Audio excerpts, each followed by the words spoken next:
The dress was the color of winter cream, and Lavinia Chandler was still holding it when the noon train rolled into Haskell, Texas, on a Tuesday that would change the entire direction of her life, though she did not know it yet and would not have believed it if anyone had told her.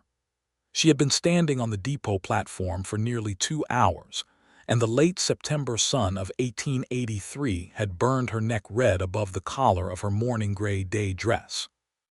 The wedding gown was folded over her arms with the careful reverence a mother might extend to a sleeping child, its ivory silk panels and hand-tatted lace catching the dust motes that drifted through the dry Texas air. She had sewn every stitch herself, working by lamplight through 3 consecutive winters, pulling out seams and resewing them when they were not right, pricking her fingers until they were as calloused as any ranch hands. She had embroidered tiny prairie flowers along the hem because she had read in a catalog that flowers on a hem brought fortune to a marriage, and she had wanted every advantage she could get. The man she had sewn it for was named Gerald Prout, and Gerald Prout was not coming. She had received his letter 4 days ago, written on the back of a seed company circular because Gerald was the kind of man who wasted nothing, not even paper. He had met a woman in Abilene, he said. A younger woman, he added, as though Lavinia at 31 needed the clarification. He was sorry. He wished her well. He had signed it with his full name as though she might have forgotten who he was. She had not cried.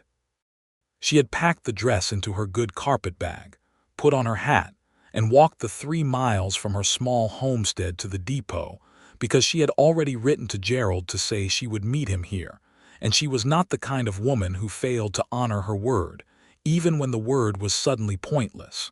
And so she stood. She had been widowed once before, 4 years ago when her husband Emmett Chandler had gone out in a lightning storm to retrieve a strayed horse and been thrown from the animal when a bolt struck a fence post 50 yards away.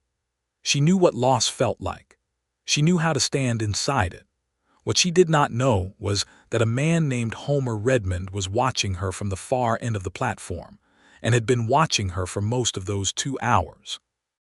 Homer Redmond was 36 years old and looked like someone had left him out in the sun, and wind for exactly that many years, and not a single one of them had been particularly gentle. He was tall in the way of men who had spent their 20s working cattle drives up from the Gulf, with a lean, angular quality to his frame, and a face that had been handsome once and remained interesting if not quite as uncomplicated as handsome. He had a jaw that looked like it had been carved from the same limestone that jutted out of the Texas hill country, and eyes the particular shade of amber gray that the sky turned right before a serious thunderstorm rolled in from the west. He wore a dark gray shirt, plain brown trousers, and boots that had been resoled twice. His hat was the color of old pine bark and sat low over his forehead in the way of a man who had learned that the sun would always find you if you gave it half a chance. He had ridden into Haskell that morning from the Mallory Ranch 12 miles south, where he had been working as a line rider for 3 years, because he needed to collect a parcel of fencing wire that a supplier in Fort Worth had shipped up. It was a simple errand, the kind of errand that was supposed to take an hour. He had collected the wire. He had loaded it onto the bed of the borrowed buckboard. He had been ready to leave. And then he had seen a woman in a gray dress standing at the edge of the platform, with a wedding gown folded over her arms, and something about the way she was standing had made it impossible for him to get back on that buckboard. He had seen grief before. He had seen it in his mother's face when his father had died of fever on the Kishom Trail, and he had seen it in the faces of men who had lost their herds to storms or drought or rustlers. But there was something particular about the way this woman was holding that dress that went beyond ordinary grief. It was not the collapsed, boneless grief of someone who had just been broken. It was a rigid, determined grief, the kind a person wore when they had already decided they were going to remain standing no matter what the world threw at them, and were finding, in this specific moment, that the decision required enormous effort. He did not know what had happened. He simply knew in the way that some people know certain things without being able to say exactly how, that something had gone badly wrong for this woman, and that walking away from the depot, without at least knowing she had someone to help her, was something he was not capable of doing. He crossed the platform slowly, the way a man approached a horse that might spook, giving her time to notice him and decide whether she wanted to be approached. She turned her head when he was about 10 feet away, and her eyes were a remarkable shade of deep brown, almost black in the bright noon light, and they were dry. She had not been crying. That, for some reason he could not have articulated, moved him more than tears would have. "Ma'am," he said, and touched the brim of his hat. "I apologize for the intrusion. I could not help but notice that you have been standing here for some time. I wanted to make sure you were not in need of any assistance." She looked at him for a moment with those steady dark eyes, assessing him the way a woman alone in 1883 Texas assessed every strange man who approached her, with a mixture of practicality and caution that had nothing to do with unfriendliness and everything to do with survival. "I am fine, thank you," she said. Her voice was even and clear, with a slight East Texas drawl that softened the edges of her vowels. "Yes, ma'am," Homer said. He did not leave. She looked at him again. "You are still standing there." "I am," he agreed. Something shifted in her expression. It was not quite a smile, but it was something in the neighborhood of one, some involuntary acknowledgement of the absurdity of the moment, this tall, weathered man refusing to leave on the grounds that she was fine. "My name is Lavinia Chandler," she said. "I am a widow from out on the Chalk Creek Road. I came to meet someone who did not come. I am perfectly well, I simply have not yet decided which direction to walk home in." "Homer Redmond," he said. "Line rider out at the Mallory spread. I have a buckboard. I could take you wherever you need to go, if you would allow it." She looked at the dress folded over her arms, then back at him. There was a quality to her gaze that he found startling, a kind of absolute directness, as though she had long since run out of patience for anything that was not simply honest. "That is a wedding dress," she said, explaining the obvious in a tone that suggested she was aware of the explanation's obviousness. "I made it for someone. He sent a letter to say he would not be coming after all. I came anyway because I had said I would meet him, and I am not in the habit of breaking my word." Homer absorbed this information. He thought about a woman sewing a wedding dress by herself, stitch by stitch, and then showing up to hold it for a man who had not bothered to show up for anything at all. He felt something that was part admiration and part a very specific kind of anger directed at a man named Gerald Prout, whose name he did not yet know. "That is a considerable amount of work," he said carefully, nodding at the dress, "to have gone to waste." "It has not gone to waste," Lavinia said, and there was a small, fierce quality to her voice that surprised them both. "The dress is still beautiful. I am still here. Nothing is wasted." Homer Redmond looked at Lavinia Chandler on that sun-beaten platform in Haskell, Texas, with her red-burned neck and her steady eyes and her cream-colored wedding dress, and he thought that in all his 36 years he had not once heard anything quite so simply courageous. "No, ma'am," he said. "I suppose it is not." She accepted the ride. Not immediately, because Lavinia Chandler was not impulsive, but after a reasonable period of consideration during which she appeared to weigh every possible risk against the 3-mile walk in September heat with a carpetbag and a wedding dress. Homer waited. He was good at waiting. It was one of the primary skills required of a man who spent his days riding the fence line of a 12,000-acre ranch looking for breaks in the wire and strayed cattle.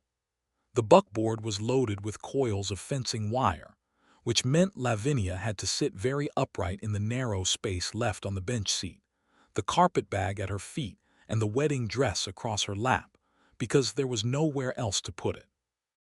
Homer untied the horse, a solid bay mare named Duchess who was not his horse but behaved as though she were, and climbed up on the other side. The bench was not wide, and his shoulder was perhaps 6 inches from hers. In 1883, this was a notable proximity for two strangers who were not relatives. They drove in silence for the first quarter mile, which was entirely comfortable. Homer had known women who were uncomfortable with silence and men who were, and he found both equally difficult to be around. Lavinia appeared to be someone who had no quarrel with silence at all. "You have been at the Mallory Ranch 3 years," she said eventually. It was not a question exactly. "Yes, ma'am. Before that I drove cattle up from the Gulf, and before that I did a year of freight hauling between San Antonio and El Paso, which I do not recommend to anyone. And before that," he glanced at her. Most people asked forward-looking questions. She had asked a backward one which told him something. "My family had a small farm up near Wichita Falls," he said. "My father passed when I was 19. After that I helped my mother until my sisters were old enough to be married. Then I went to work." "You have sisters," she said, as though this was a relevant piece of information. "3 of them, all married now, all well." "That is good," she said simply, and meant it in a way that went beyond pleasantry. The road to the Chalk Creek homestead was mostly flat, which was true of most of this part of Texas, with the occasional live oak standing isolated and determined against the enormous sky like a man who had stopped to rest, and then simply refused to move on. The grass was dry and brown gold at this end of summer, and a pair of sissortail flycatchers swept low over the caliche road ahead of the buckboard, their long tail feathers trailing like small banners. "Your homestead," Homer said. "You run it alone." "I do," Lavinia said. "I have 60 acres. I keep a kitchen garden, 2 milk cows, some chickens, and a quarter section in lease to Pete Holly's next door, who runs a few head of cattle on it and pays me in kind. It is manageable." "It is more than manageable," Homer said. "It is considerable for one person." She looked at him sideways with an expression that was measuring rather than flattered. "People say that as though it is a surprise," she said. "I said it as a fact," he replied. She considered this. "Yes, I suppose you did." The homestead came into view around a bend where the road dipped slightly toward the creek bed. A small but solid-looking house of rough limestone with a wood-framed addition that had been built on later. A good well with a rope and pulley arrangement. A kitchen garden that was neatly maintained even at the end of a dry summer. And a small barn that leaned slightly but remained structurally sound. Homer pulled the buckboard up to the gate and climbed down before Lavinia could protest, which she was plainly going to do, and held out a hand to help her down from the high bench. She took it. It was a brief thing, the contact of their palms, but it was warm and steady on both sides. "Thank you, Mr. Redmond," she said, holding the dress and the carpet bag. She was looking at her front door, not at him, and he could see the particular quality of what awaited her inside that door reflected in the set of her shoulders. A house that had been made ready for a wedding that would not happen, some particular arrangement of things that would need to be undone. He acted without fully thinking it through. "Mrs. Chandler," he said, "I will be passing this way again on Friday. The Mallory Ranch is east of you, and the Holly spread is west. If there is anything that needs doing around the place, I would not mind stopping." She turned to look at him then, and her expression was absolutely unreadable for a long moment. "That is a strange offer from a man I have known for less than an hour," she said. "It is," he agreed honestly. "I cannot fully explain it. I only know that I mean it." Another long pause, during which the sissortail flycatchers swept past again, and a hot September wind came off the prairie and moved the loose hair at Lavinia's temple. "The well rope needs replacing," she said at last. "The current one is fraying, and I have not had time to ride into town for new cordage." "I will bring some," he said. She nodded once, with the gravity of a woman entering into a business arrangement. "Friday, then," she said. "I will have coffee on." He touched the brim of his hat, climbed back up onto the buckboard, and turned Duchess back toward the Mallory Ranch. He did not look back, because looking back at that moment felt like it would be too much, too revealing, too far beyond what the situation yet warranted. But the image of her standing at the gate of her limestone house, with the ivory dress over her arm, stayed with him the entire 12-mile drive back. And when he unsaddled Duchess and turned her into the corral that evening, he stood for a long time looking at the western sky, where the sunset was burning itself out in extraordinary shades of copper and rose, and thought that the day had not gone at all the way he had expected. The following Friday, he arrived at the Chalk Creek homestead at 8:30 in the morning with 20 feet of new hemp rope coiled over his shoulder and a small jar of honey from the Mallory Cooksby boxes, which he had asked for on the grounds that he was visiting someone who had been having a difficult week. And the cook, a broad-shouldered woman named Rosa who had seen considerable more of life than most people suspected, had pressed a second jar into his hands without comment and given him a look that he chose to interpret as neutral. Lavinia was in the kitchen garden when he arrived, in a work dress and a wide-brimmed straw hat, doing something systematic and focused to the tomato plants that had gone past their season. She looked up when she heard the buckboard. She had not changed in the 5 days, which was to say she was still herself, composed, self-contained, with those remarkable dark eyes that took him in and processed what they found with a thoroughness he was not entirely certain was comfortable. "You came," she said. "I said I would," he replied. She looked at the coil of rope. "So you did." He replaced the well rope while she finished with the garden, working steadily and without fuss, rigging the pulley properly and testing the draw with a full bucket before calling it done. When he came around to the front of the house, she was on the porch with 2 tin cups of coffee, and she handed him one with the directness of a woman who had decided not to waste either of their time on excessive formality. They sat on the 2 chairs on the porch, which were plain but sturdy, and drank the coffee, which was strong and good, and watched a red-tailed hawk circle over the creek bottom. "May I ask you something personal?" Homer said. "You may ask," she said, which was not quite yes and not quite no, and he appreciated the distinction. "The man who did not come, was you very attached to him?" She was quiet for long enough that he thought she might not answer. Then, "I was attached to the idea of not being alone," she said with the kind of honesty that clearly cost her something. "Gerald was adequate, sensible. He had a grain operation near Sweetwater. We had corresponded for 8 months. He seemed steady. But I am not sure I would have said I loved him." She turned the cup in her hands. "I am not sure that matters. I am 31 years old. I have run this homestead alone for 4 years. Being alone is—" She paused. "It is not unbearable, but it is very quiet, and the quiet is sometimes heavier than it ought to be." Homer looked at the hawk and thought about 12 years of living in bunkhouses and line camps in the backs of freight wagons. "Yes," he said, "it is."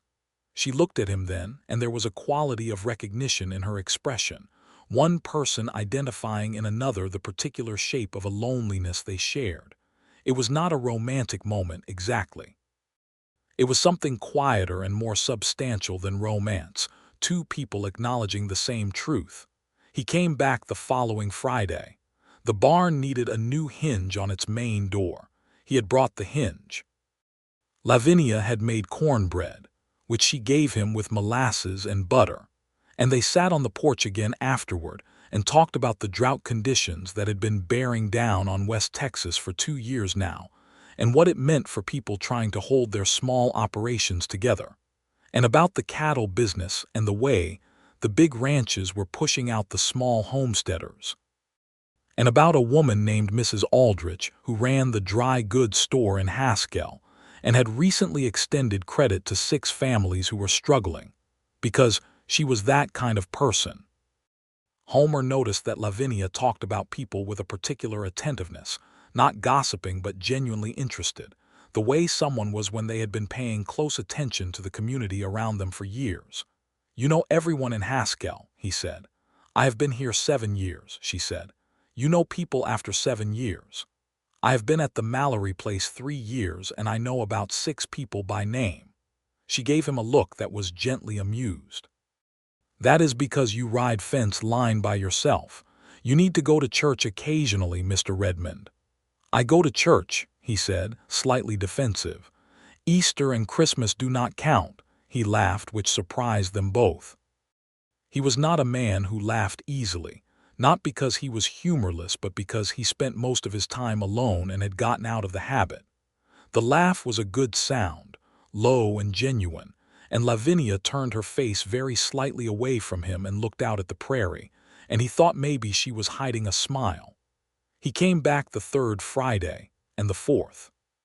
By the fifth Friday it had become something both of them expected without having discussed it, and Haskell being the small place it was, people had noticed.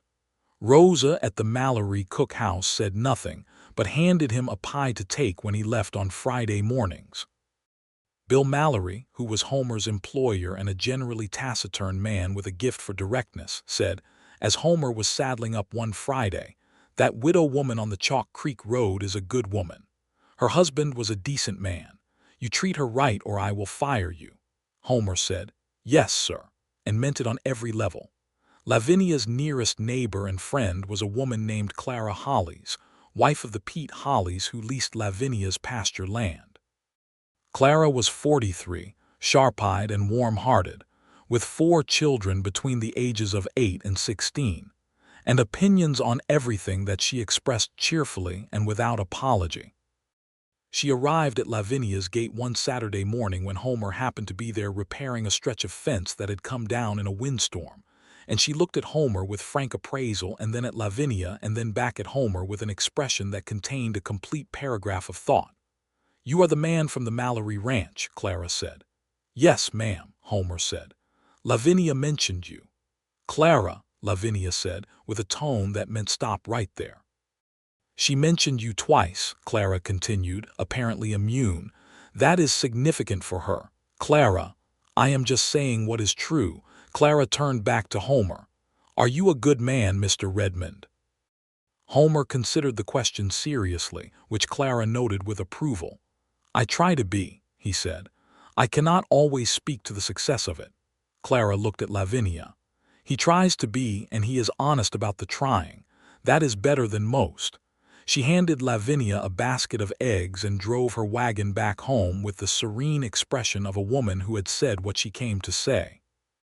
Lavinia stood holding the egg basket with a set to her jaw that was trying hard to be annoyed and not quite succeeding. Homer turned back to the fence post he was setting and said nothing, but his shoulders were shaking very slightly. "It is not funny," Lavinia said. "No, ma'am," he agreed, in a voice that communicated clearly that it was a little funny. She made a sound that was absolutely not a laugh and went back inside with the eggs. By the 7th Friday, the quality of the time they spent together had shifted. It was not abrupt. Nothing about Lavinia Chandler was abrupt, but it was perceptible the way a change in season was perceptible, in small accumulated signs. The coffee cups appeared on the porch before he had finished his work, as though she had been watching for him. She had begun to tell him things that were not just practical facts about the homestead or the community. She had told him about Emmett, her first husband, the horse and the lightning storm, the particular cruelty of losing someone to something so fast and arbitrary. She had told him about growing up in East Texas near Nacogdoches in a family of 4 girls and a father who had been a school teacher, and had taught all of them to read with thoroughness and to think for themselves, which he had believed were the 2 most important gifts a man could give his daughters. She told him about sewing the wedding dress, how she had started it before Gerald had even formally asked her, because the making of it was a kind of hope, a physical act of believing that things could get better, that the quiet could lift. Homer listened to all of it. He was the best listener Lavinia had ever encountered, which was saying something because she was a good listener herself and knew the value of the skill. He did not interrupt. He did not offer solutions to things that were not asking for solutions. He simply absorbed what she told him with the complete attention of a man who genuinely believed that what was being said to him was worth hearing. In return, he told her things he had not talked about in years. He told her about his father, a restless and ambitious man who had dragged the family from one failed venture to another across 3 states before the trail fever took him. He told her about the years of cattle drives, the extraordinary beauty and monotony of moving 10,000 head of longhorns across 500 miles of open country, The way a man felt standing night watch on the prairie with nothing but stars above him, and the breathing of several thousand sleeping animals around him, small and vast at the same time.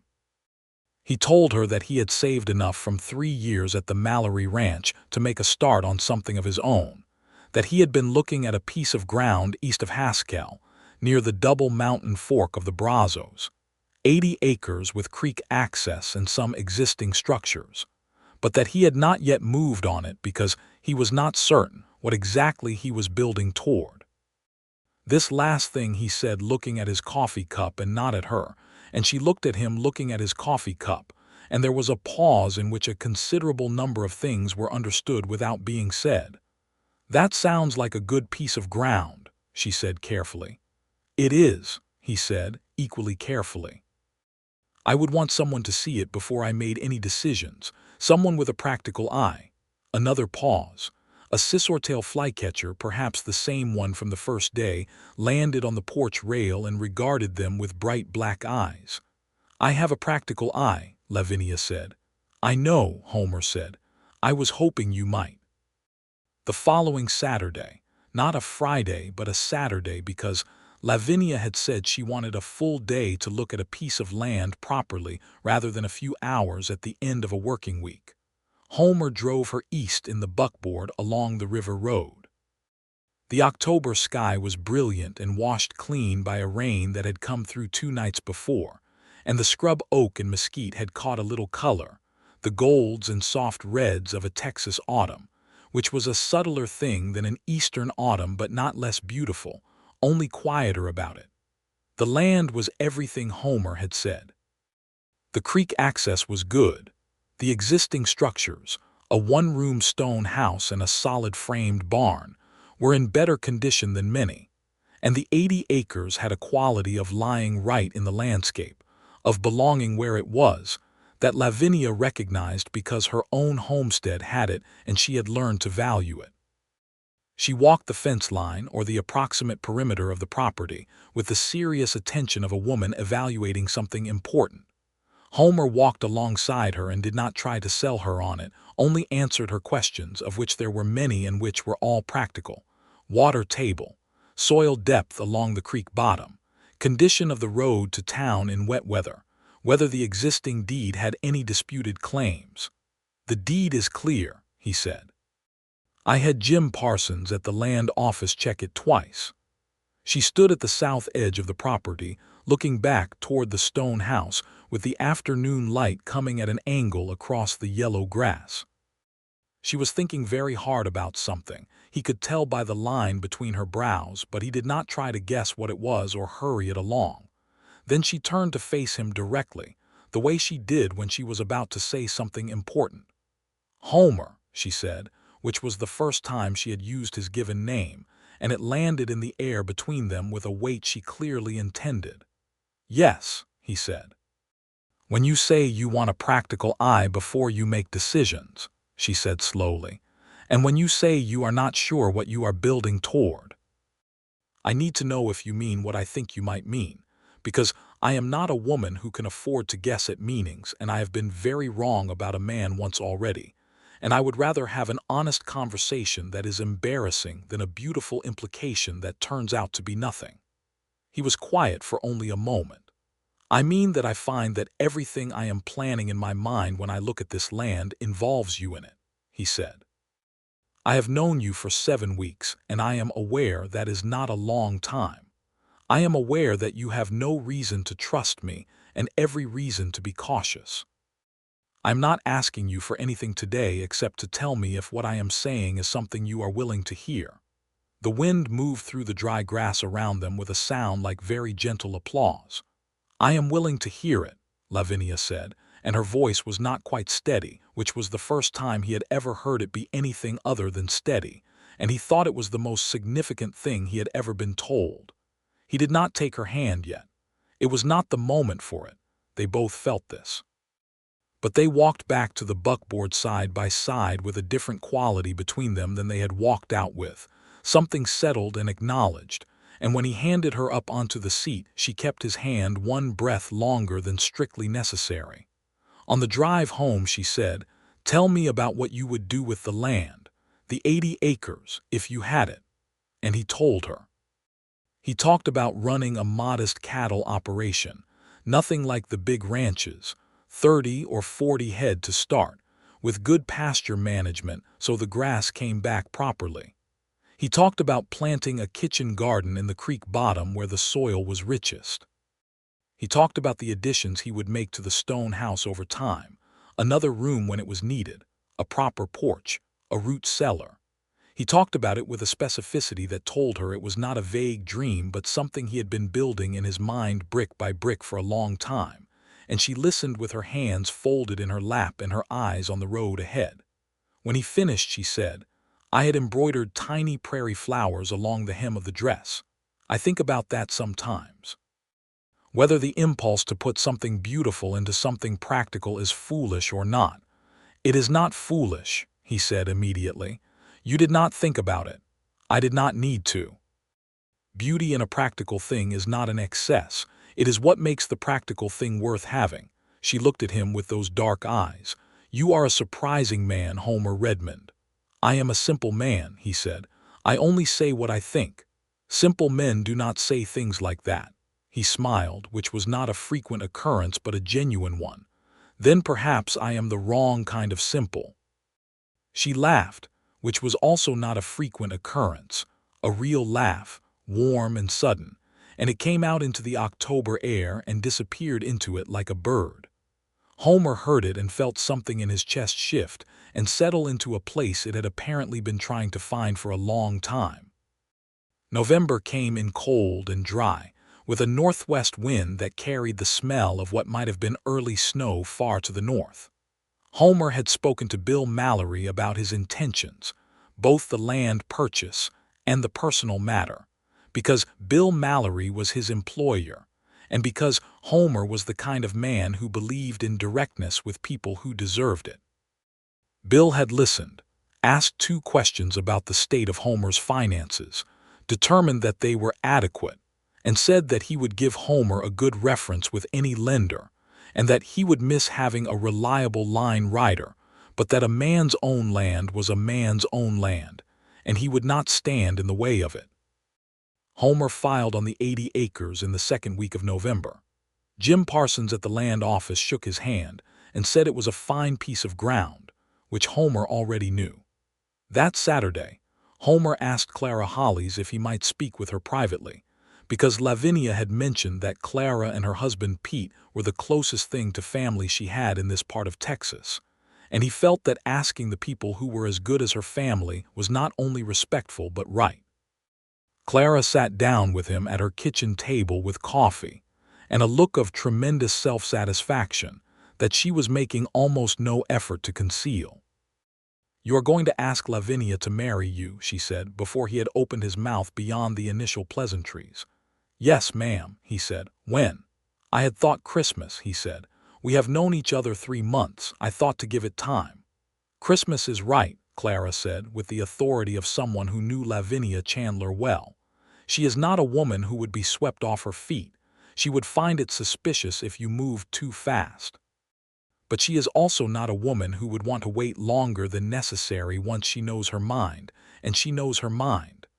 "I believe she does," Homer said carefully. Clara leaned across the table. "I have known Lavinia for 5 years. I watched her hold that homestead together after Emmett died, and I watched her humiliate herself. She would say she did not, but she did, waiting at that depot for a man who was not worth a single stitch she put into that dress. You understand what I am telling you?" "I understand," Homer said. "I will not be a man who does not come." Clara looked at him for a long moment with the particular severity of a woman who was deciding whether to believe something. Then she nodded once. "No," she said, sitting back, "I do not think you will." He went to see the Methodist minister in Haskell, a sensible man named Reverend Gibbs, who had seen everything the frontier could produce and retained his faith and his humor intact. He arranged for the church social hall to be available on Christmas Eve, which Reverend Gibbs said was romantic if that was what they wanted and practical because it was already going to be decorated for the holiday celebration. so no additional decoration would be required. On the Saturday before Christmas, Homer drove to the Chalk Creek homestead with something in his coat pocket that had cost him 2 weeks' wages, a ring with a small garnet stone set in yellow gold, which the jeweler in Abilene had told him was called a carbuncle and was considered to be a stone of loyalty and truth, which Homer had thought was appropriate for the woman he was going to ask. He arrived in the afternoon and found Lavinia in the stone house mending harness leather by the fire, which was a perfectly ordinary Saturday activity for a woman running a homestead, and the ordinariness of it struck him with unexpected force, the way ordinary things could be extraordinary if you looked at them correctly. She looked up when he came in, and her expression did what it always did, something that started as composed and then relaxed, very slightly, into something warmer, the way a face relaxed when it saw someone it was genuinely glad to see. "You are early," she said. "I wanted to make sure I caught you before the afternoon got away," he said. He took off his hat and held it in his hands, and she read his face, and her hands went still on the harness leather. "Homer," she said. "Lavinia." He sat down in the other chair, the one he had come to think of as his chair in this house, directly across from her. "I have filed on the 80 acres east of town. The house needs work, but it is sound. I have spoken with Reverend Gibbs about the availability of the church on Christmas Eve. I have spoken with Clara Hollies, because she is as good as family to you, and I wanted to do that properly. I have a ring." He took the small box from his pocket and held it. "I would like to ask you to marry me, and I am asking you with the understanding that if you say no, I will respect that entirely and I will not press the matter, because what you want is the only thing I consider relevant." He had not given a speech. He had just said what was true. Lavinia looked at him across the fire with an expression he had never seen on her face before, something that was completely unguarded, no composure, no careful management, just the thing itself, and her eyes were bright with something he thought might become tears if she let it. She did not let it quite. "You spoke with Clara before you asked me," she said. "Yes." "She is going to be insufferably pleased about that for months," Lavinia said. "I expect so." Lavinia set down the harness leather. She looked at the ring box in his hands. She looked at his face, which was waiting for her answer with a stillness that told her he had meant every word about accepting whatever she decided. She thought about the dress, cream-colored silk and hand-tatted lace and tiny embroidered prairie flowers along the hem, still folded in her cedar chest. She thought about the depot platform in September heat and a man who could not walk away. "Open the box," she said. He did. The garnet caught the firelight and glowed a deep, warm red. "It is a carbuncle," he said. "The jeweler said it is the stone of loyalty and truth. Did you choose it for that reason?" "Yes," he said simply. She held out her left hand, and the steadiness of it was the most definitive answer she could have given. He put the ring on her finger, and it fit as though it had always meant to be there. Her hand was warm, her fingers strong and calloused from years of practical work, and he held it for a moment with both of his before releasing it. "Yes," she said, which was the answer to the question, even though they both already knew. Christmas Eve fell on a Monday that year, cold and crystal clear, with the kind of Texas winter sky that was so deeply blue it seemed to have been painted. The social hall at the Methodist church was hung with cedar garlands and lit with oil lamps, and Reverend Gibbs was standing at the front looking benignly pleased with everything in the way of ministers who particularly enjoyed performing weddings. Lavinia wore the dress. She had pressed it carefully the night before, working the iron with the precision of a woman who had spent 3 winters making a thing perfect, and was not going to have it less than perfect now. The cream-colored silk had not yellowed significantly. She had kept it wrapped in muslin in the cedar chest, and the hand-tatted lace was still delicate and exact, and the tiny prairie flowers embroidered along the hem were still bright.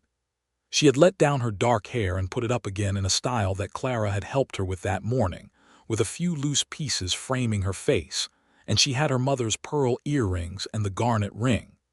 Clara wept openly and made no apology for it. Pete Hollis shook Homer's hand so hard that Homer's knuckles ached for an hour afterward, but he did not mind.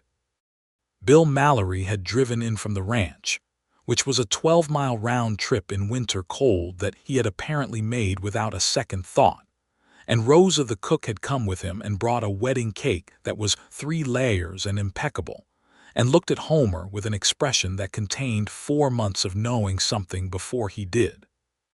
Homer stood at the front of the hall and watched Lavinia come down the aisle on Pete Hollis's arm, because Pete was the closest thing to a father figure this part of Texas offered, and he had never in his life felt the full weight of a moment settle into him the way it did then.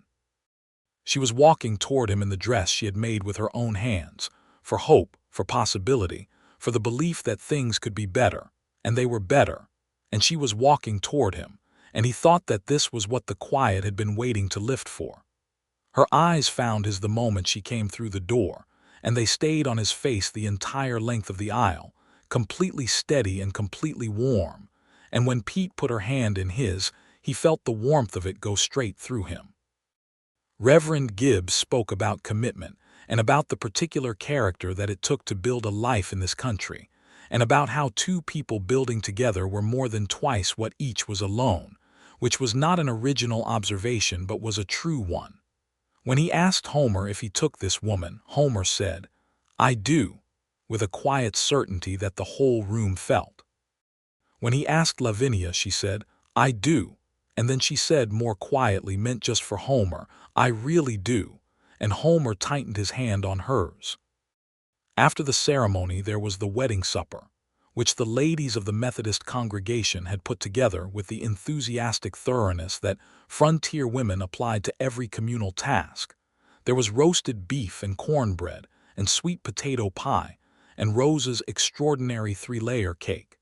And there was fiddle music provided by a man named Eli Cross who played the fiddle as though it were an act of worship, which perhaps for him it was. Homer danced with his wife, which was something he had not done in approximately 15 years, and was not particularly good at, but Lavinia guided him through it so naturally that no one could tell who was leading whom, and he thought that this was probably a very accurate preview of their marriage. Clara danced with Pete. Bill Mallory danced with Rosa, which surprised everyone including Rosa, and Rosa's expression suggested that Bill Mallory was going to have to answer for a great many things he had been keeping to himself, which was a separate story entirely. At the end of the evening, standing on the steps of the social hall in the cold night air while the last guests filed out, Lavinia put her hand through his arm and looked up at the winter stars, which were prodigious and brilliant and required no comment. "I sowed prairie flowers on the hem for good fortune," she said. "It worked," he said. "3 winters of hand-stitching," she said, with a note that was somewhere between wry and wondering. "Worth it," he said. She looked at him. "How do you know?" "You only got the benefit of it." "No," he said. "I got the benefit of the woman who made it." She was quiet for a moment, and then she leaned her head against his shoulder, briefly, a small and private gesture in the cold night, and he felt the warmth of it against the wool of his coat. "Let us go home," she said. They went home. Not to the Chalk Creek homestead, which Lavinia would keep and lease to the Hollis family for additional income, but to the 80-acre property east of town that Homer had filed on in November, where the 1-room stone house was not yet finished to what they wanted it to be but was warm and solid, with a fire Homer had laid before driving to the church, and which had burned down to a steady, generous heat by the time they arrived. Lavinia stood in the middle of the room and looked at it with the practical eye he had come to love, noting the work that remained and the work that had already been done. He watched her do this inventory of the possible, and felt something so expansive and settled inside him that he had no immediate name for it. "The kitchen side needs a proper window," she said. "I will cut one in spring," he said. "The porch will need covering before next winter." "Yes." "And I want a kitchen garden along the south wall where the sun sits longest. I will build the beds in March." She turned to look at him. "You are very agreeable, Mr. Redmond." "I am agreeable with the things I agree with," he said. I am not agreeable generally. You will find that out." She smiled, the full and real smile that he had spent months accumulating like something rare. "Good," she said. "I would not know what to do with a man who agreed with everything. I would find it exhausting." He crossed the room and took her face in his hands and kissed her for the first time, which was long past due. They both felt, and she put her hands against his chest and kissed him back with all the honesty she brought to everything. No performance, no reservation, just the real thing. Outside, the December wind moved across the dark Texas prairie. But inside the stone house there was firelight and two people who had found their way to each other by way of grief, and an ivory dress and a Tuesday at a train depot. And that was enough. That was, in fact, considerably more than enough. January came with cold that settled into the marrow of the ground and ice that silvered the creek bottom every morning and melted by noon. Homer worked on the house and the fencing and the initial preparations for the spring cattle purchase, while Lavinia ran her Chalk Creek homestead for the Hollies family and spent her afternoons at the stone house, making it into what she wanted it to be. She had opinions. Homer had known she had opinions and had welcomed them, but the scale of them was still sometimes instructive. She had opinions about where the furniture should sit, and where the second window should go when they cut it, and what color to whitewash the kitchen walls, and which direction to face the kitchen garden for the optimum growing season. Homer listened to all of these opinions and agreed with about 80% of them, and offered a reasonable counterargument on the remaining 20, and they negotiated the counterarguments with a seriousness and mutual respect that Clara Hollies, who witnessed several of these negotiations, found both practical and deeply romantic. "You argue like you have been married 40 years, Clara told them one afternoon, with complete approval. "We agree more than we argue," Lavinia said. "Yes, but when you argue you both listen," Clara said. "Do you know how rare that is?" By February, the window was cut on the kitchen side and fitted with glass that Homer had ordered from a glazier in Albany, Texas, the nearest town with a supplier. The light that came through it in the mornings was extraordinary, long and golden, and warming the limestone walls to something that looked almost amber, and Lavinia put a small ceramic pot of dried prairie flowers on the sill, brown and gold and rust-colored, and it looked exactly right. Homer bought his first cattle in March, 23 head of mixed longhorn and shorthorn stock from a seller in Seymour who was reducing his herd. He drove them home himself with the help of Pete Hollies' eldest boy, a 17-year-old named Samuel who was good with cattle and had Homer's natural quality of quiet competence. They brought the herd in without incident and turned them into the south pasture, and Homer stood at the fence and watched them settle and thought about his father, who had never managed to hold anything long enough to watch it settle. Lavinia came out of the house with 2 cups of coffee and stood beside him at the fence and watched the cattle too. "That is a good start," she said. "It is," he said. She handed him the coffee and their shoulders touched as they both leaned on the top fence rail, and the March wind was still cool but had something in it that was not quite winter anymore, something green and forward-looking, and the cattle cropped at the new grass in the south pasture, and the whole world felt at that moment like it was doing exactly what it was supposed to be doing. Spring built slowly into summer. The kitchen garden that Lavinia had laid out along the south wall in March came up strong, tomatoes and beans and squash, and the kitchen herbs she had transplanted from the Chalk Creek homestead, and she tended it in the early mornings before the heat settled in, wearing her wide-brimmed straw hat and her work dress, moving through the rows with a thoroughness that was both practical and somehow loving, the way she treated everything she cared for. Homer cut the porch supports and framed the covered porch in May, and Lavinia chose the roofline pitch and supervised the installation of it with the architect's eye that she had apparently always had and never had the opportunity to fully exercise. The finished porch ran the width of the house front and faced west to catch the evening light, and on its first evening complete, Homer carried the 2 chairs from inside and set them out there, and they sat in them and watched the sunset, which was turning the western sky the same extraordinary copper, and rose he had watched from the Mallory Ranch corral on that September evening 9 months ago, feeling that the day had not gone the way he expected. Everything since then had not gone the way he expected. Everything since then had been better. In June, Lavinia told him she was going to have a child, which she announced on the porch in the early evening with the matter-of-fact directness she brought to all important information, and which he had learned was not a sign of insufficient emotion, but the opposite of it.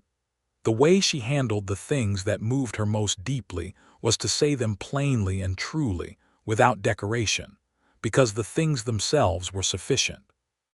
He put down the piece of leather he had been working and looked at her, and the evening light was on her face, and he could not immediately find words, which was unusual for a man who had made it a point always to have at least honest words available. "Homer," she said, watching him. "I am here," he said. "I am right here."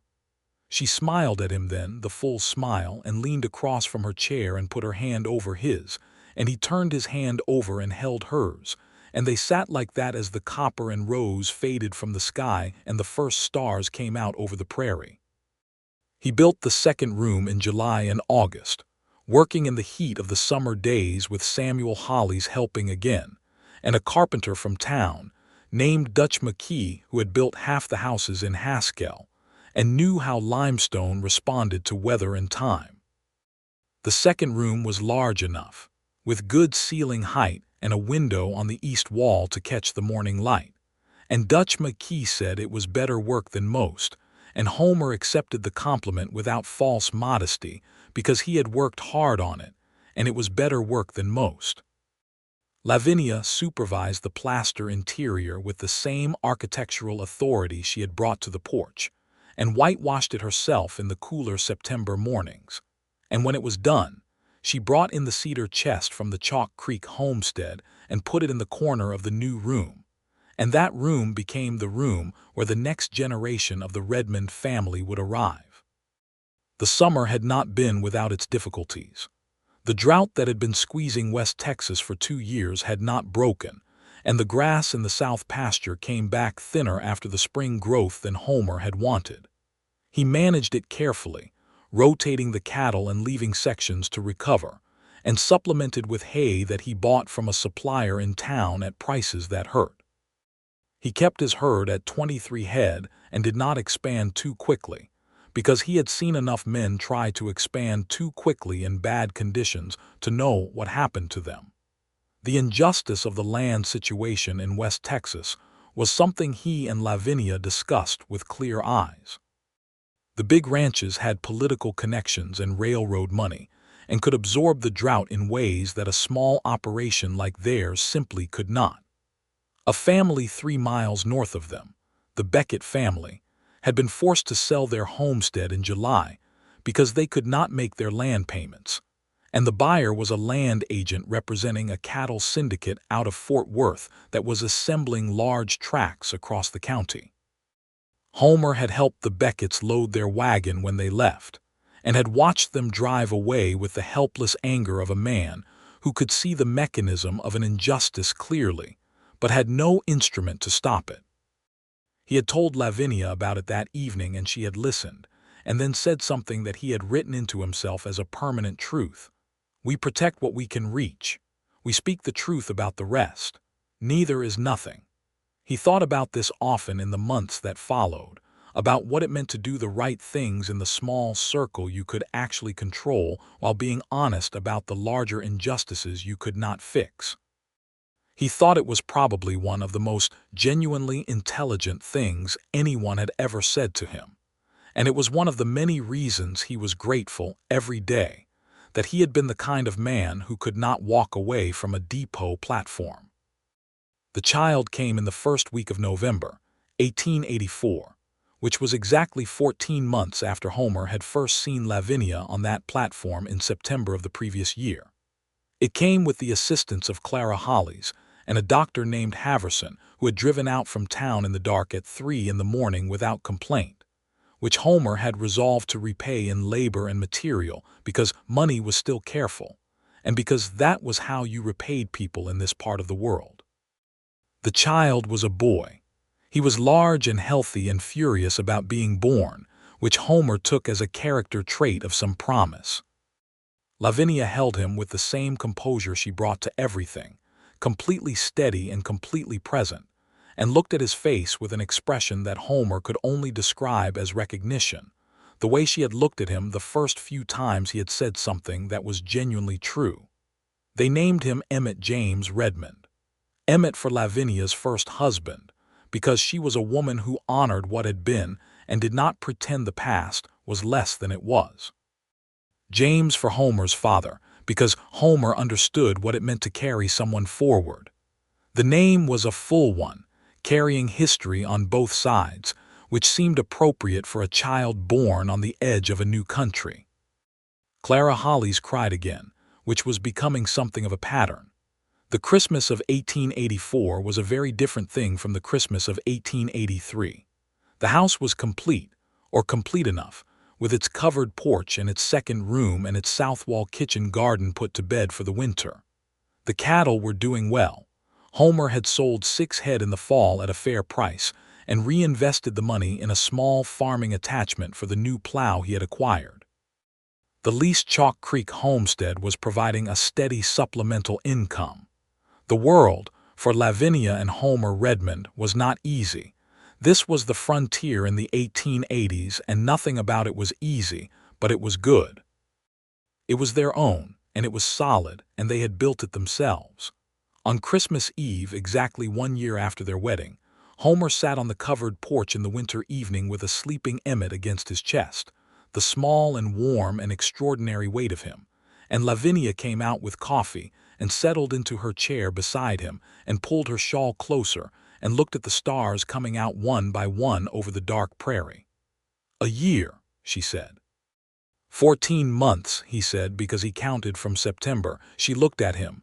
"You count from the depot." "I count from the depot," he confirmed. She was quiet for a moment. Then I had convinced myself, standing there, that the dress was foolish, that all of it was foolish, that I was a 31-year-old widow holding a wedding dress on a train platform for a man who had the decency to at least write a letter, and that this was the full picture of my situation, and I should walk home and fold the dress back into the chest and be practical. "But," he said. "But it was beautiful," she said simply. "The dress was beautiful. The flowers on the hem were beautiful." And I could not quite make myself believe that beauty was just foolishness. "It was not," Homer said. The baby stirred against his chest and settled again. The stars were very thick and bright over the Texas prairie. "No," Lavinia agreed. "It was not." He reached across the arm of his chair and found her hand in the dark, and she turned it over and interlaced her fingers with his. And they sat like that under the enormous winter sky with their sleeping son between them, the woman who had sewn hope into 3 yards of silk, and the man who had been unable to walk away from what he saw on a train platform in September, and neither of them said anything more because there was nothing that needed to be said. The years after that were the years of building, which was the great work of the frontier and of every person who chose to stay and grow what the country offered rather than be broken by what it withheld. Homer expanded the herd steadily and carefully, never faster than the land and the rainfall could support, with the disciplined patience of a man who had grown up watching impatience cost his father everything. He hired Samuel Hollies permanently at a fair wage, which gave Samuel a reason to stay in the county rather than head to the cities the way so many young men of that era were beginning to do, and which gave Homer a trusted hand, and eventually, over years, something closer to a partner. Lavinia ran the homestead operation with a precision that the surrounding community increasingly recognized and respected. She had a particular gift for the kitchen garden that extended well beyond the practical. She grew things that others in the county had not thought to try in the Texas climate, certain varieties of beans and squash, adapted from seed, she ordered from a catalog, and modified through seasons of attentive observation, until they thrived in the particular conditions of the Double Mountain Fork country. She began to share seeds and knowledge with neighboring women, which grew into an informal network of information exchange that had no name but had considerable practical value. Clara Hollies had been right about something else. Lavinia Chandler Redmond had a gift for community that the practical isolation of her widowhood years had suppressed. Given a fixed place and a stable life, that gift opened. She was on the committee that organized the Haskell Women's Aid Society for families displaced by drought or fire. She helped the Methodist Church establish a small lending library of books because her father had been a school teacher, and she believed to her core that books were not a luxury. She kept very careful accounts, which several of her neighbors asked her to review when they were having trouble with their own figures, and she did this without condescension and with more practical insight than many of them could have gotten from the bank. Reverend Gibbs said, at a community supper in the fall of 1886, that Mrs. Redmond was the most practically useful person in the county, which Lavinia accepted with a polite thank you, and then told Homer later that she hoped he had meant it as a compliment, and not a way of saying she was useful in the way a good plow was useful. He meant it as a compliment, Homer said. You cannot know that. I know that you are extraordinary, he said, and he has eyes. I assume he can see. She gave him the look that meant he was being unexpectedly sweet, and she did not quite know what to do with it, which was one of his favorite of her expressions and always had been. Their second child came in the spring of 1887, which was a wetter spring than any they had seen since moving to the property. The drought had finally broken the previous summer in a series of storms that had both relieved and alarmed, coming as they did with the force of things long held back. The rain had greened the pastures and filled the creek and given the kitchen garden a season of extraordinary productivity. The new child arrived into a world that was, at this particular moment, unusually lush for West Texas. This second child was a girl. She came easily, which Lavinia said was the girl's first practical decision, and she had her mother's dark eyes and her father's angular jaw, and a disposition that was evident within the first 24 hours to be a combination of both her parents. Serious, attentive, and possessed of very clear opinions that she had no hesitation expressing through the available medium of infant volume. They named her Eleanor for no one in particular, just because it was a name that sounded like itself, strong and clear. Clara Hollies held her on her first visit and said she was going to be trouble in the very best way, which Clara meant as the highest possible compliment, and everyone understood it as such. Emmett, at 2.5, accepted his sister with the grave solemnity of a small person who has been told that a significant thing is happening and has decided to believe it. He sat beside his mother on the porch and looked at Eleanor for a long time with his father's amber-gray eyes, and then he announced that she was very small, which was both accurate and, Homer thought, the most efficient summary available. The homestead was full now in a way it had not been, with the particular noise and light of children in the morning, the running footsteps on the stone floors and the voices calling back and forth, and the small crises of the day, the scraped knee and the spilled milk, and the chicken that got loose in the kitchen garden, and had to be retrieved from among the tomatoes with considerable diplomatic effort. Homer moved through this fullness every morning as though it were weather, something that surrounded him completely, and whose absence he could not imagine, and whose presence he had once been unable to imagine, and now could not conceive of the world without. He had not understood, before Lavinia, that this was what he had been working toward in all those years of fence lines and cattle drives and freight roads. He had thought he was working toward stability, toward enough, toward the absence of want. He had not understood that he was working toward someone to do it with, someone to stand beside at the fence rail watching the cattle settle, someone to argue with about where windows should go and agree with about 80% of everything, and find entirely right about the remaining 20 even when he had thought otherwise. He told her this one evening in the summer of 1887, sitting on the porch in the long evening light with Alina asleep in the house and Emmett at the Hollies' place for a visit with the older Hollies' children, who had adopted him as a kind of honorary younger sibling.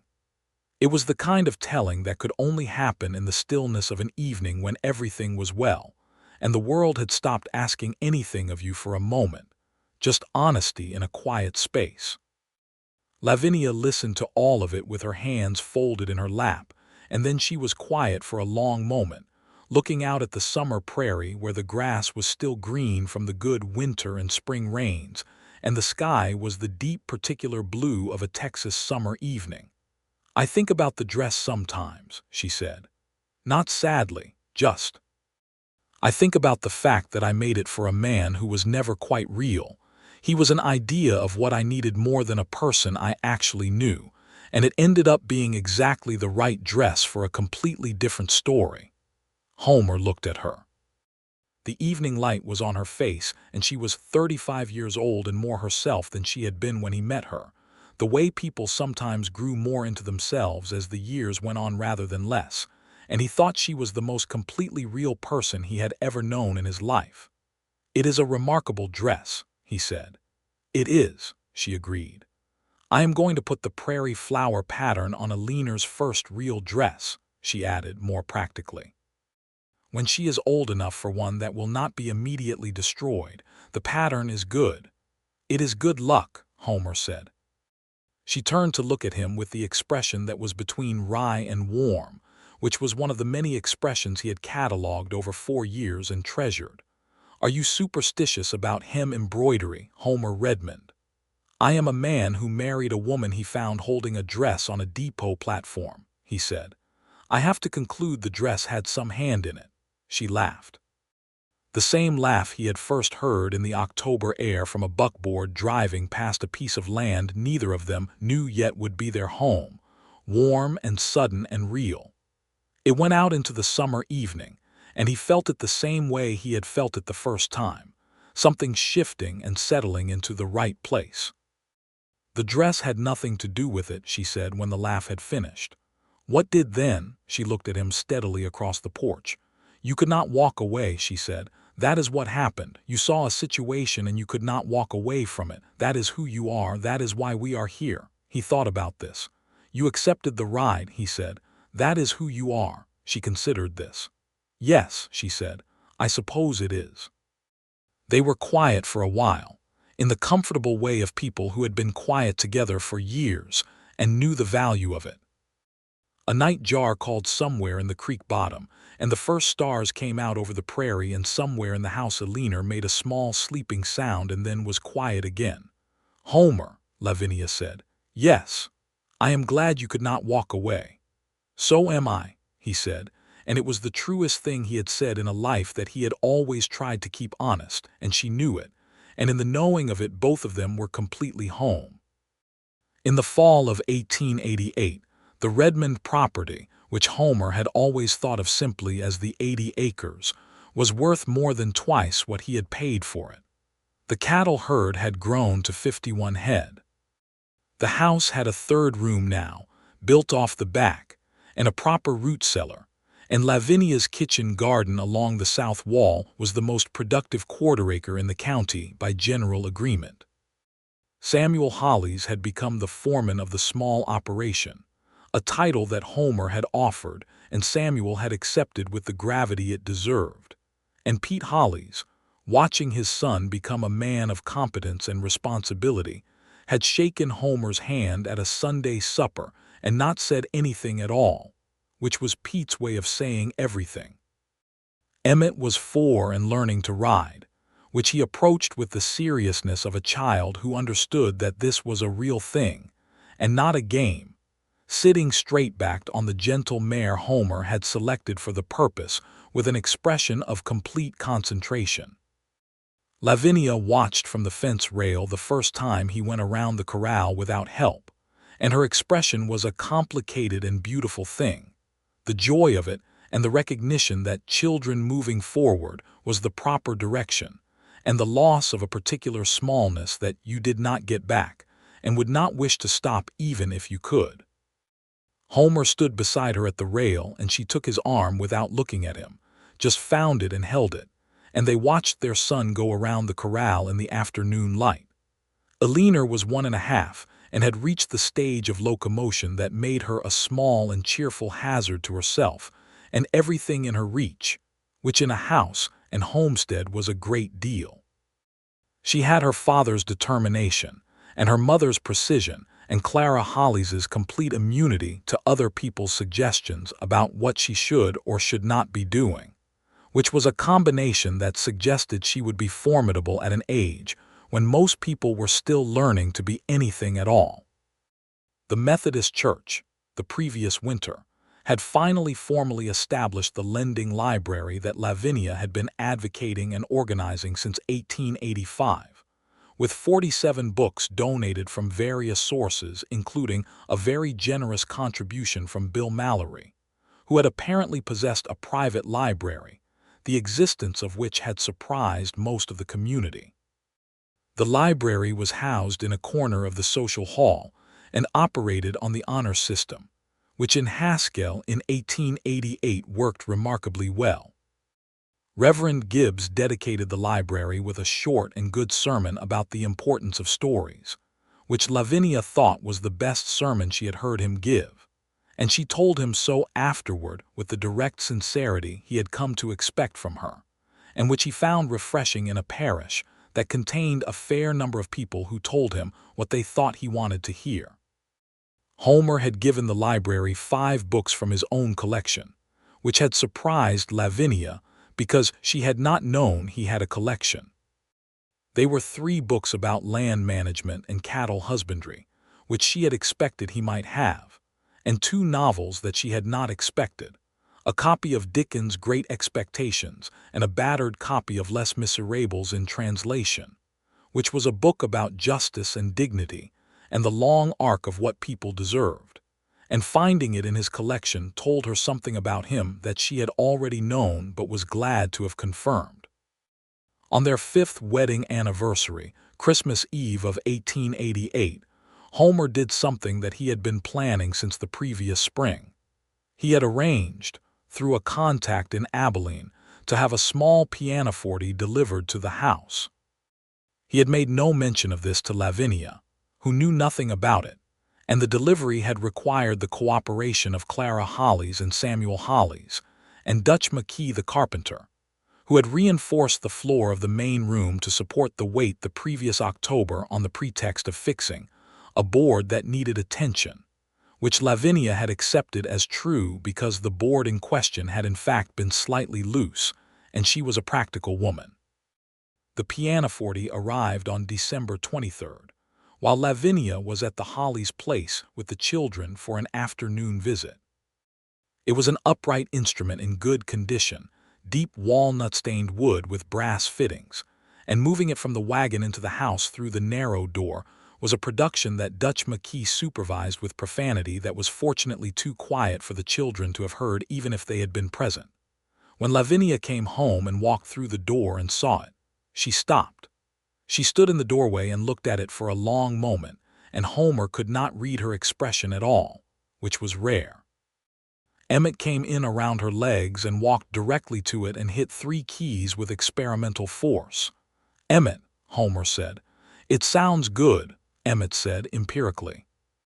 Lavinia walked to the instrument and ran her fingers along the top of it, not the keys, just the wood, as though confirming it was real.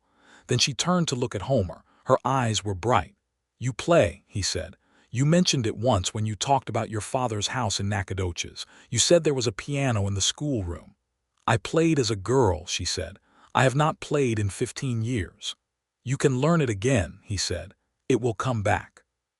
She looked at the instrument and then at him, and there was something in her face that he thought was the thing she showed only when the feeling was too large to keep composed, that unguarded quality he had seen a handful of times in 5 years. "You remembered one thing I said one time," she said. "I remember everything you say," he said, which was not quite an exaggeration.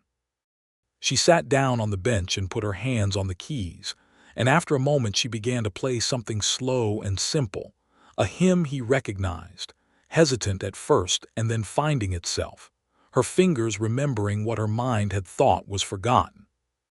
The sound of it in the stone house was extraordinary, filling the room and going up into the corners where the lamplight did not quite reach, and Emmett sat down on the floor and listened with his face tipped up, and Alina, who had come in behind them, sat down beside him and looked at their mother with enormous dark eyes.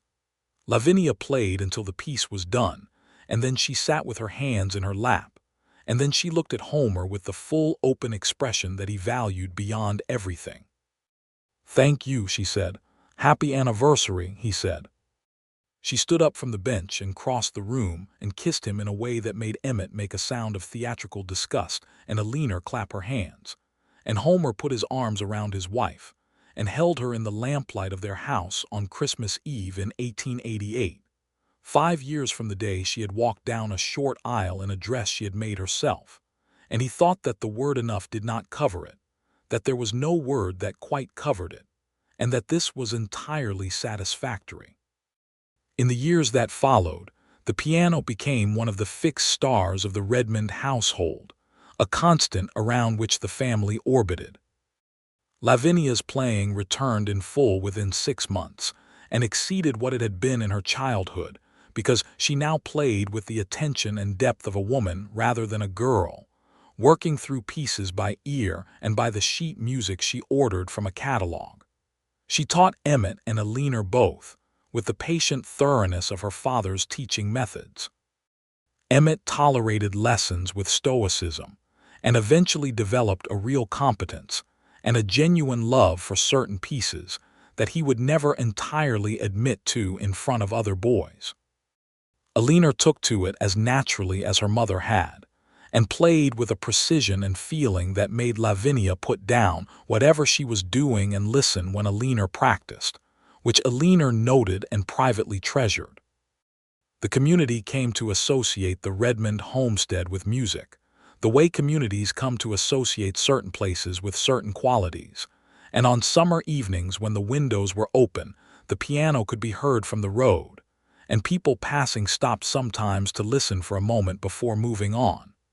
The cattle operation, by 1890, had grown to 68 head and was consistently profitable.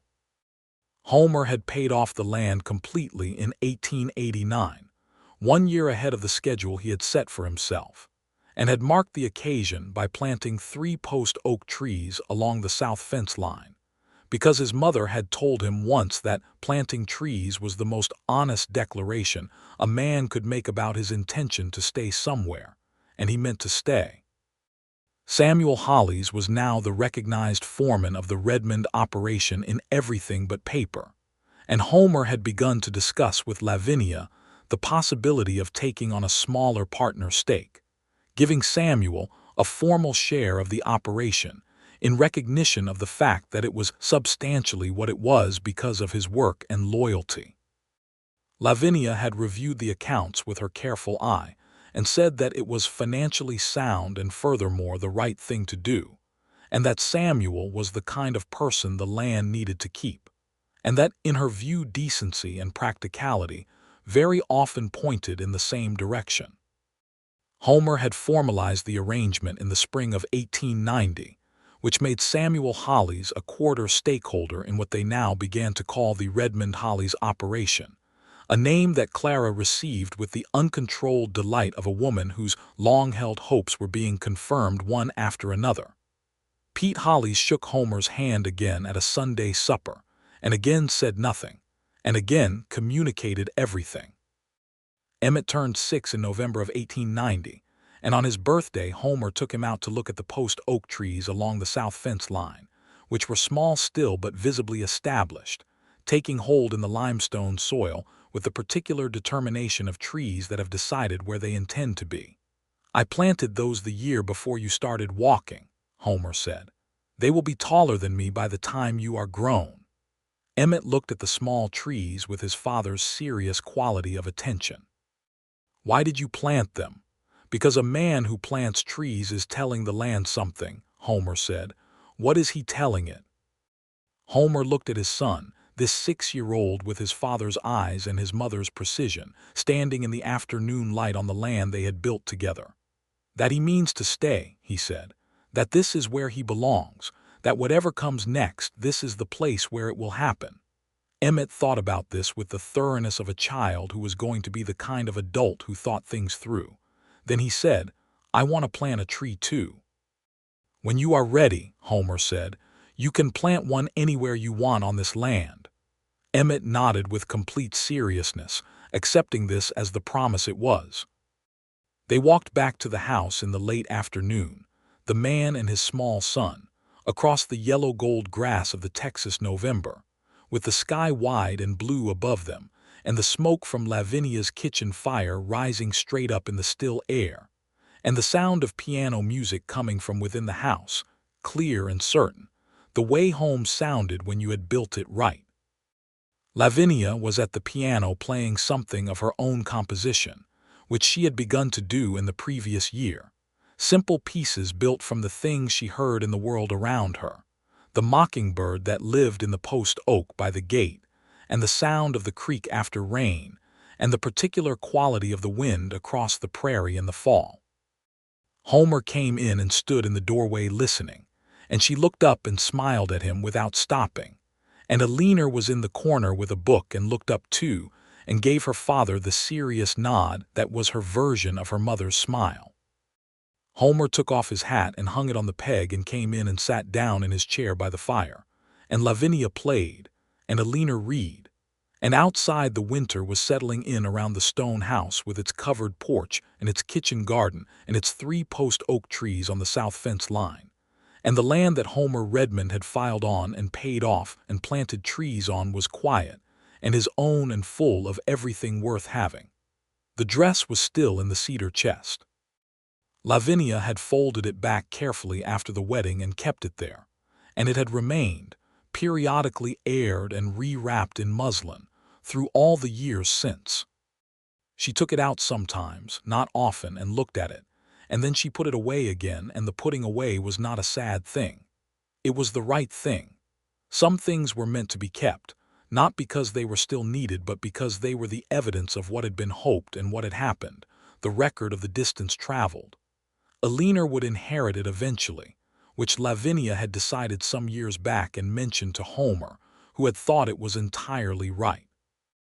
The embroidered prairie flowers along the hem would still be there, still bright, still the particular small act of beauty and a practical thing that a woman had put into it on the strength of pure hope. And on the day Alina held it, or her daughter, or whoever in the line of the Redmond women came to it next, the flowers would still be saying what they had always said.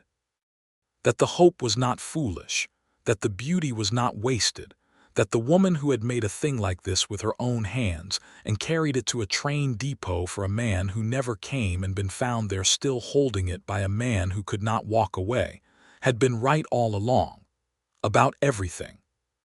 The last evening of 1890 was clear and cold, with a sky so full of stars that it was almost too much, the way beauty sometimes was, almost more than the eye could take in and remain composed.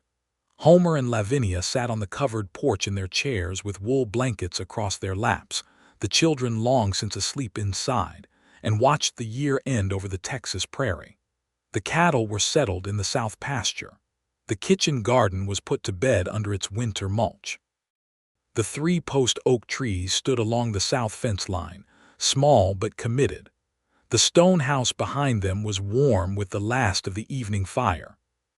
Homer reached across and found her hand, the way he always did on this porch in the evening, and she turned hers over and interlaced their fingers, the way she always did, and the garnet ring on her finger caught the light from within the house, glowing the same deep warm red it had glowed in the firelight of the Chalk Creek homestead on a December afternoon 7 years ago when he had asked her, and she had held out her hand with the steadiness that was her answer before she spoke. "What are you thinking?" she said. It was not something she often asked. She was a woman who waited to be told rather than asking, because she respected the privacy of thought. But tonight, the last night of the year, she asked. "I am thinking," Homer said, that I loaded fencing wire onto a buckboard one September Tuesday and went to the depot to collect it and came home a different man. She was quiet for a moment. The fencing wire was involved, she agreed. He smiled at the stars. I came home from that depot thinking about a woman I had known for 2 hours, and I have thought about you in some form or another every day since then, and I cannot imagine having thought about anything more worth thinking about. She was quiet for a longer moment, holding his hand in both of hers, turning it as she sometimes did. Then, I thought you were very tall, she said, and that you had a persistent quality. Persistent. You would not leave, she said. I told you I was fine and you would not leave. I found it either very presumptuous or very brave, and I could not decide which. Which did you decide? Both, she said, in the right proportions. He looked at her profile in the starbright night, the straight nose and the strong jaw and the dark hair that had a thread or two of silver in it now that she wore without apology because she was that kind of woman, and felt the same thing he always felt when he looked at her. The thing that did not diminish with time but accumulated, interest and gratitude and admiration, and something that was larger than all of those, and had no more precise name than love, though love was the right word. The word that contained all the rest. Lavinia, he said. She looked at him. Homer. Happy New Year, he said.